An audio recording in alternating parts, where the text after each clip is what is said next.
Alors, je vais parler aujourd'hui sérieusement. Je vais expliquer un petit peu comment fonctionne le monde et je veux dire le monde ancien, le monde nouveau et c'est quoi qui cloche entre les deux. Voilà.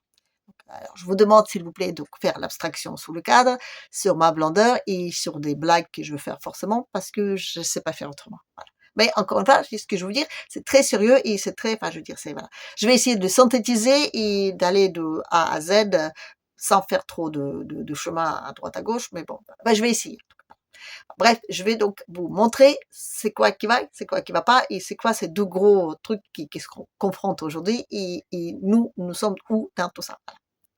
Bref, aujourd'hui, le monde, donc, il fonctionne selon trois principes. Enfin, pour dominer le monde, il faut donc dominer trois choses. Donc, il y a l'argent, donc il y a les ressources, et il y a donc la bouffe. Oui, parce qu'un peuple qui n'a rien à manger, ben, forcément, tu fais tout ce que tu veux avec. Donc, tu contrôles le peuple avec ça. Donc aujourd'hui, donc il y a ces trois choses-là et donc les deux grands blocs qui se confrontent aujourd'hui, ils sont comment dire, ils sont positionnés très différemment par rapport à ces trois choses-là.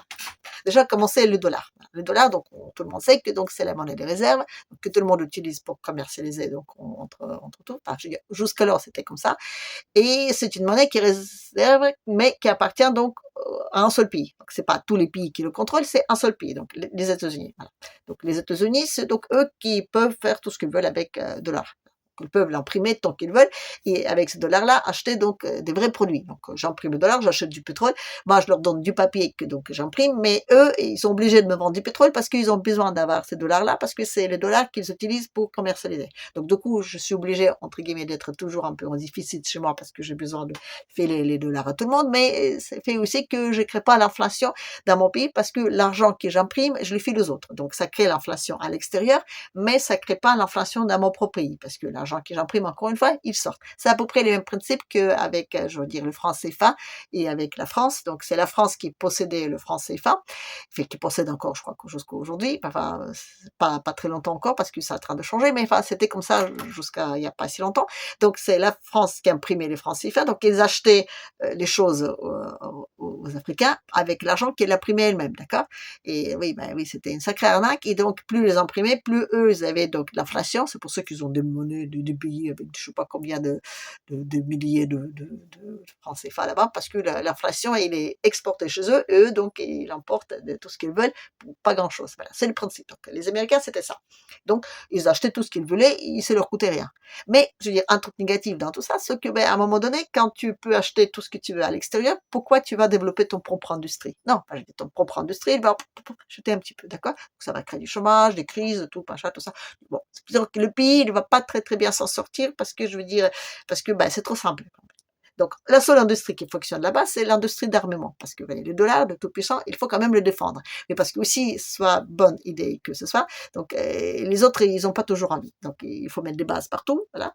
Donc, à la base, elle mettait des bases, enfin, la base des bases, enfin, elle mettait donc des bases pour préserver le pétrole, enfin, je dis les ressources.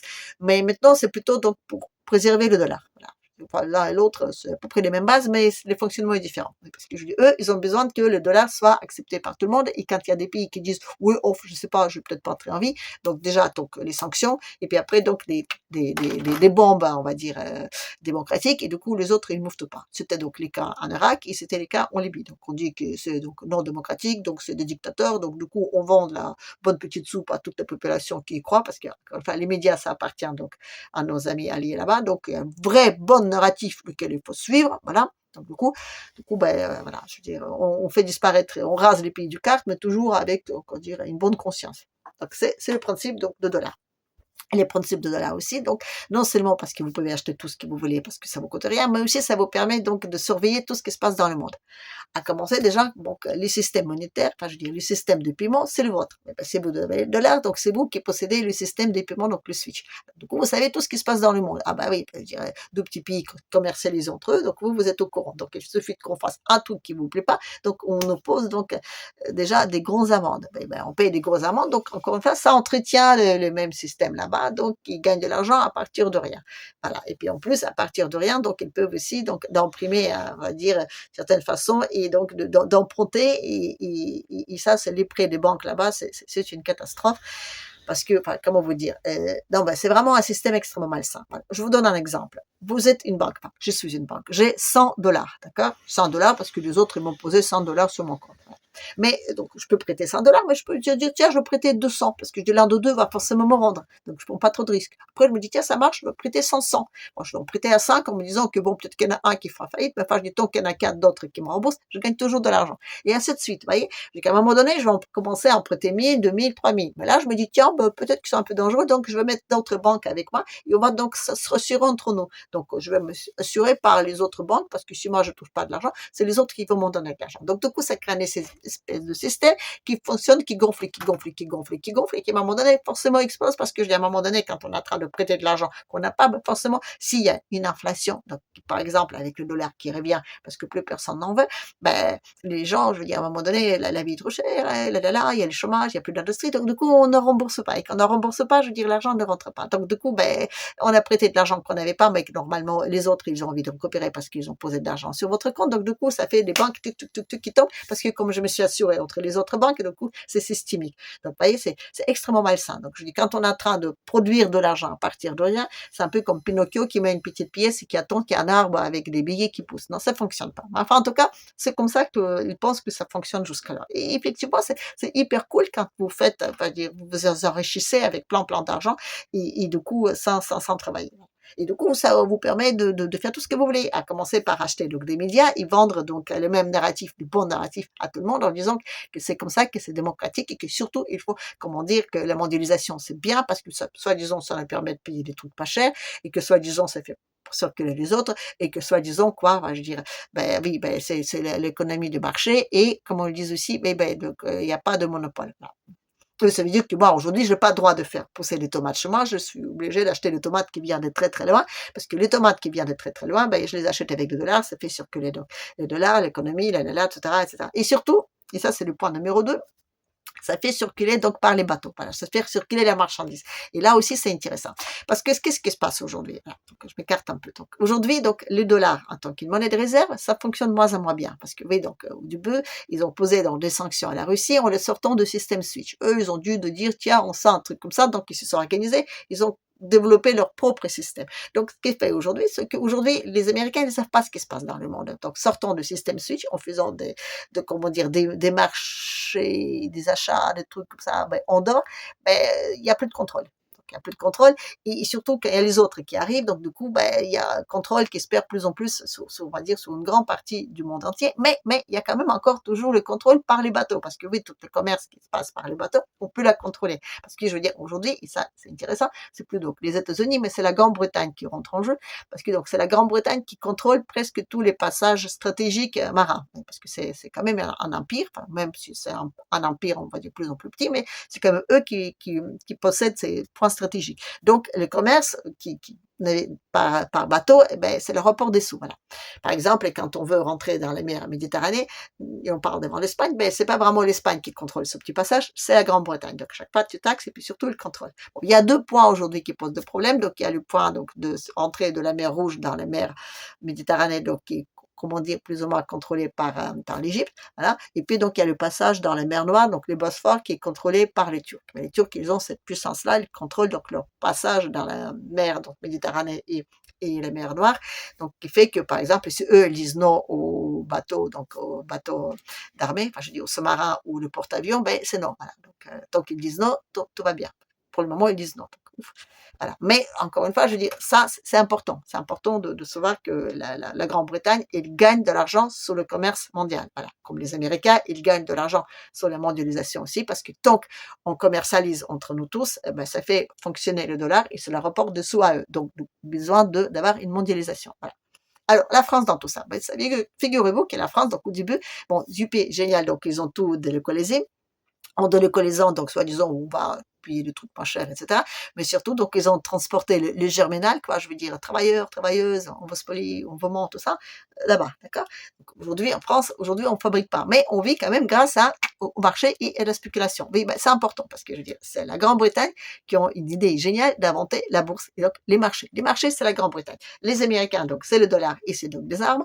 Les autres, c'est la Grande-Bretagne. Donc la Grande-Bretagne aujourd'hui, ils gagnent du pognon sur la bourse, sur les spéculations, sur tous les trucs. Et la France, elle va plus en plus dans ce cadre-là aujourd'hui. Par exemple, c'est la France aujourd'hui qui gagne de l'argent sous le gaz. Oui, parce que quand on dit que la France, elle va sortir de trucs de gaz, d'électricité, etc., c'est comme on dit gentiment au renard de sortir de poulailler. C'est pas possible.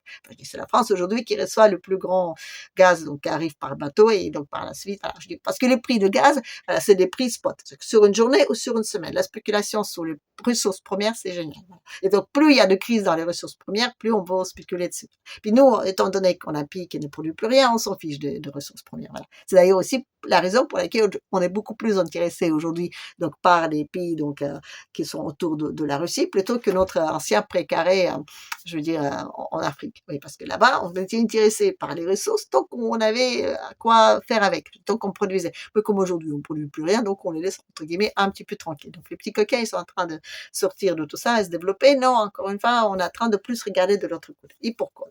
Parce que voyez-vous, je veux dire, le danger de la Russie, non seulement donc ils sont en train de noyer donc le dollar en tant qu'une monnaie de référence, et donc le dollar qui rentre là-bas, ben, ça pose un problème, mais surtout, ils sont en train de développer, c'est là où ça pose un gros problème, et c'est là donc la France elle a un rôle stratégique à jouer dans toute cette région-là, c'est qu'ils sont en train de construire la fameuse route de la soie. Vous savez qu'il va passer à Azerbaïdjan, Arménie, tout ça, tous ces petits pays-là, d'accord? Donc l'Iran aussi, donc tout ça.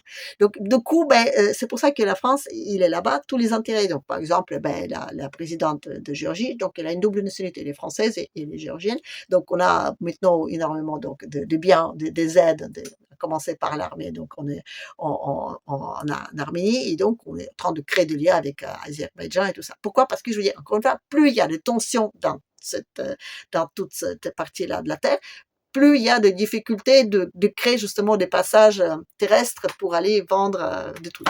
La Chine, elle bouffe pas, elle est tranquille, même sur toutes les agressions et toutes les provocations qu'ils ont donc sur eux avec Taïwan et autres, donc elle ne bouffe pas parce que eux, ils ont surtout envie de paix. Voilà. Ils ont surtout de la paix parce que c'est la paix qui leur permettrait donc comment dire, de développer leur commerce. Puis plus le commerce se développe, donc déjà ça pose des problèmes de dollars, mais ça pose aussi des problèmes, on va dire, à la spéculation parce que mieux les gens vivent mieux, moins ils vivent comment dire, dans la manque, ben, plus tu peux, enfin, moi, tu peux faire, comment dire, des affaires. Voilà. C'est d'ailleurs aussi la même problématique, donc toujours avec l'Afrique, par exemple, ben, les Africains, ben, c'est bien quand ils meurent de faim. Comme ça, tu peux faire tout ce que tu veux avec.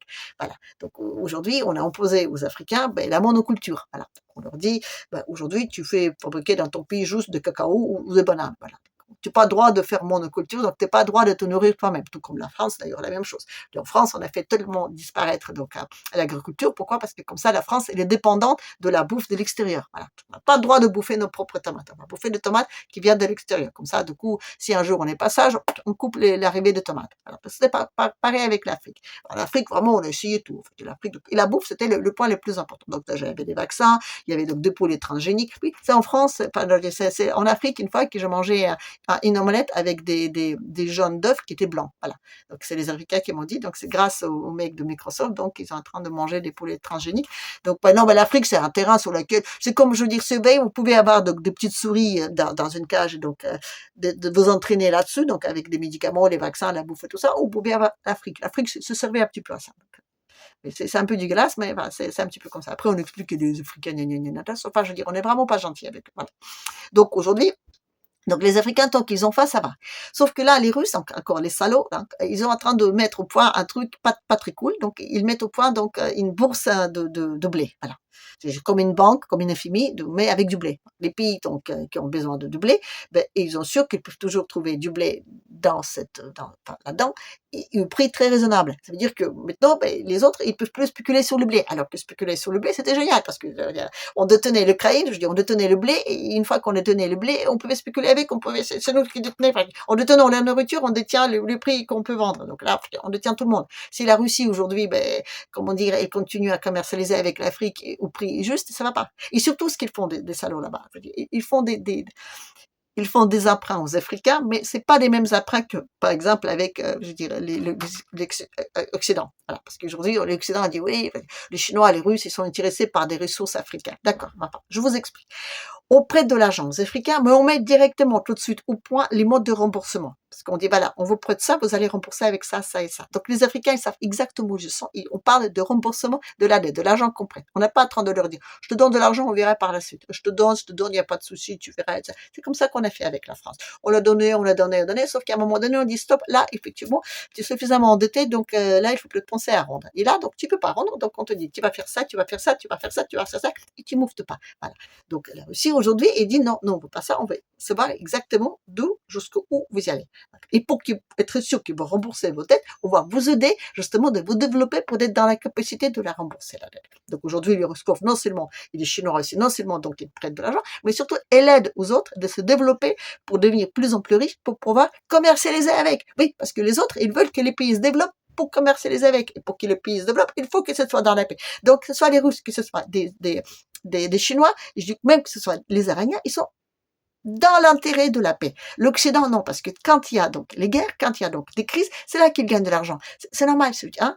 Voilà. Et là, on a donc Trump qui apparaît. Le Trump, voilà, Trump, c'est l'ancienne école. Enfin, je sais comment dire, oui, ben, c'est pas des démocratiques. Non, c'est des républicains. C'est quand même plutôt, n'oubliez pas que c'est quand même la gauche qui a détruit la France et qui l'a vidé de toute son industrie. Sur les bons prétextes en disant, oui, génial, on va tout décoloniser. Oui, c'est quand même sur elle. Je veux dire, ce système-là de spéculation et de marché, je veux dire, c'est arrivé avec ça. Je veux dire, la droite, finalement, c'est des vieux anciens patrons de Germinal, là, vous voyez, c'est que exploiter les populations, mais qui veulent quand même garder l'industrie. Donc aujourd'hui, Trump, c'est ce qu'il propose. Il propose aujourd'hui donc de commettre déjà les systèmes de dollars.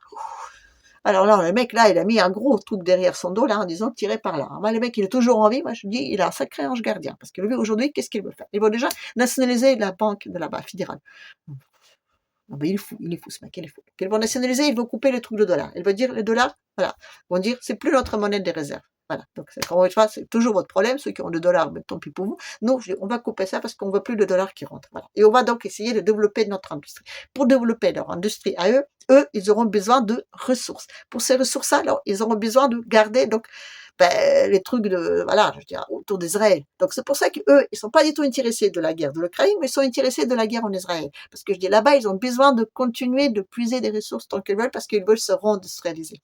Ils ont aussi besoin que la guerre en Ukraine s'arrête, parce qu'ils ont besoin de récupérer les ressources pour lesquelles ils ont déjà payé. Parce que je me rappelle, donc ils ont prêté beaucoup d'argent à l'Ukraine, et pendant 2 ans, elle n'a rien payé. Et là, donc au 1er août, ça va tomber. Donc au 1er août, les mecs, ils seront obligés de tout vendre. Donc aujourd'hui, on a vidé l'Ukraine de sa population, donc ça c'est déjà une bonne chose, donc la moitié on a tué, la moitié on a viré. Donc maintenant, on peut donc puiser tout ce qu'on veut. Mais pour puiser des ressources, pour installer des usines et pour faire quoi que ce soit, on a besoin d'une paix. Donc Trump, il veut une paix là-bas. Il veut une paix pour pouvoir donc bien payer les ressources. La France, elle n'a pas besoin d'une paix parce que la France, il ne vise pas d'avoir de l'industrie ou autre chose. Donc, elle s'en fout du Sahel. Elle veut donc finalement aller poser des problèmes sur les chemins, des trucs comme ça, pour créer, entre guillemets, la crise, pour créer donc, entre guillemets, la famine. C'est parce que c'est là-dessus qu'on s'enrichit, d'accord? Et aujourd'hui, le peuple français, voilà, la dette, elle est là. Quoi qu'il arrive, la dette, elle est là. Donc aujourd'hui, si vous n'êtes pas content, vous savez pas à qui ça va se partir. On est aujourd'hui, la France, aujourd'hui, c'est comme un pays d'Afrique. Aujourd'hui, en France, on va en poser des choses à faire parce que je dis, on peut pas faire autrement. Parce que la dette, il est là pour ça. Donc, aujourd'hui, l'Afrique, finalement, il va s'en sortir beaucoup mieux que l'Europe parce que l'Europe, aujourd'hui, je veux dire, parle de peuple européen parce que premièrement, donc, déjà, il n'y a plus tellement d'industrie. Secondo, il faut qu'on y aille, comment dire, on a besoin d'une crise, on a besoin d'une guerre, on a besoin donc aller donc un peu ennuyer la Russie parce que eux, c'est un bloc aujourd'hui qui pose des problèmes au monde justement avec une différente façon de faire des choses. Mais effectivement, si aujourd'hui on va dire que si c'est la droite peut-être arrive au pouvoir, peut-être qu'en France, si on n'est plus dans l'Europe et si on n'a plus d'euros, on sera peut-être obligé de bouffer nos propres tomates. Il faut juste qu'on s'oublie pas comment ça fonctionne pour faire pousser ces tomates. Mais bon, pas, c'est une petite parenthèse. En tout cas, voilà, aujourd'hui, le monde, il se divise dans ces 2 grandes fractions. Il y a donc les anciens, donc on va dire des républicains, enfin, je dirais, comment on les appelle, pas des progressistes, mais le contraire, j'oublie les termes, ça viendra sûrement. En tout cas, eux, donc, ils ont besoin d'une paix, ils ont besoin de ressources, donc, enfin, forcément, donc, d'une tension, parce qu'il faut quand même contrôler des ressources, et ils ont surtout besoin de se refermer sur eux pour reconstruire, pour, entre guillemets, de recréer une espèce de système sain. Donc il y a beaucoup de pays aujourd'hui qui ont besoin de se refermer sur eux pour, comment dire, pour recréer un système interne qui est sain. C'est le cas de l'Hongrie, c'est le cas d'Autriche, c'est le cas de beaucoup d'autres pays. Donc c'est pas le cas de la France. C'est pour ça, encore une fois, la France, elle laisse tomber le Sahel parce qu'elle n'a pas besoin de ressources, parce que même à la longue, il ne prévoit pas à reconstruire.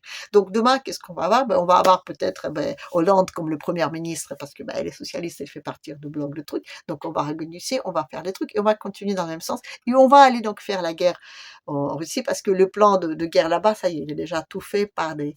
Je veux dire, voilà. J'en parlerai dans une autre vidéo, mais c'est quand même assez étonnant, quoi. Je veux dire, la démocratie n'a pas de prix. Mais encore une fois, je dis, voilà, c'est les Américains qui possèdent tout, tout le narratif officiel, donc les démocraties, les trucs, les machins, etc. Ils ont acheté tout ça, je dis, avec l'argent qu'ils ont. Sauf qu'encore une fois, il y a un bloc qui s'oppose à ce bloc-là. Par exemple, Elon Musk, lui, donc il se tient Trump, il se tient l'industrie, il a besoin de fabriquer ses petites smarts, ses petites voitures et tout ça. Donc lui, il se positionne de l'autre bloc. Donc il a acheté Twitter. Pourquoi? Même parce qu'on va dire, il est en perte, parce qu'il paraît qu'il perd de l'argent dessus, mais il a acheté, enfin je dis maintenant c'est X, on dit plus Twitter, enfin X, il a donc cette X, pourquoi? Parce qu'il a besoin de proposer un autre narratif, parce qu'ils ont besoin aussi de faire un bloc autour de, comment dire, de ces gens-là, pour justement de mettre en avant l'idée que oui, on peut peut-être, fonctionner différemment. On n'a plus fonctionné sur cette espèce de boule de savon qu'on est en train de gonfler un maximum et qui forcément va exploser. Et il va en exploser en plein dans la tête. Et si on ne le réalise pas encore, je ne sais pas comment on peut le dire autrement. Mais en tout cas, aujourd'hui, les 3 points, donc l'énergie, l'argent et la nourriture, échappent plus en plus de contrôle des gens qui veulent donc posséder le monde. Il va plus en plus de l'autre côté. Et l'autre côté, aujourd'hui, on peut dire tout ce qu'on veut d'eux, mais ils sont plutôt de côté de la paix. Et nous, je veux dire, le peuple, voilà. On a donc 2 choix, comme pour les Africains aujourd'hui. Pour les Africains, voilà, on leur propose, ou alors on vous donne donc de l'argent, donc avec des bons remboursements, et on vous permet de vous développer, de s'enrichir et donc, entre guillemets, d'avoir des vrais échanges commerciaux avec nous, ou alors on vous met des sacrées dettes, on vous détruit, on vous met la famine, on crée les dettes des guerres entre vous, et du coup, par la suite, vous n'avez pas tellement le choix et vous faites exactement ce qu'on veut. C'est simple, c'est comme ça qu'on le propose. C'est exactement la même chose qui se propose chez nous aujourd'hui, sauf que grâce à merci, donc médias et bon narratif, on ne le voit pas. Mais le fonctionnement du monde, il est là comme ça aujourd'hui. Donc on a à choisir entre ça et entre ça. Je pense qu'à la fin, on va pas gagner grand-chose dans les deux, parce que le peuple, c'est toujours celui qui se fait avoir. Mais c'est quand même intéressant de regarder le monde aussi de ce point de vue-là. Voilà. On a des mondialistes qui veulent les guerres, qui veulent donc la famine, qui veulent donc les crises, parce que c'est là-dessous qu'ils gagnent l'argent en spéculant et pas du tout en produisant. Donc, moi, il y a des gens, finalement, sur Terre musés, et puis il y a les autres qui veulent donc se développer, qui veulent créer, qui veulent donc reproduire, qui veulent donc aller dans l'autre sens. Lesquels les plus écologiques? J'en sais rien, mais jusqu'alors, c'est eux qui crient à l'écologie au maximum en disant que ceux qui le développent, donc, ils posent des problèmes au réchauffement planétaire et autres.